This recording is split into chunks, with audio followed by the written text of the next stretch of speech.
today we're doing a PM on this 150 cat.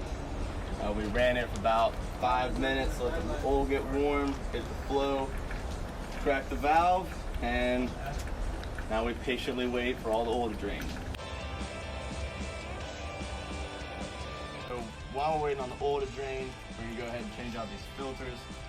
Alright, broke these things loose, so any day now, yeah, there it goes.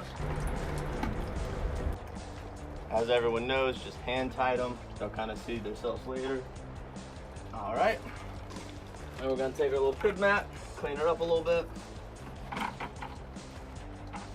And here in a little bit, when it kind of dries, I'll get some contact cleaner, get it wiped down, write the hours on it, so whoever goes to change it next knows, hey, filter's been on for X amount of time.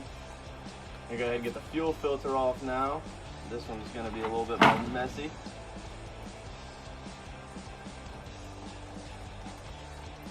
Now we got our pre-filled fuel filter here. Again, we're just gonna hand tighten it, but get it good hand tightened. Okay, I'm gonna take our pig mat here, clean the hands off, and then clean the filter. And then later I'll get out here with some contact cleaner, get the hours off the unit, write down the hours on the time. When the oil gets done draining, throw the new oil filter on, and this one will be good for its new home. All right, so thanks for watching, guys. Now y'all see how LEL does the PMs, and we'll catch you on the next one.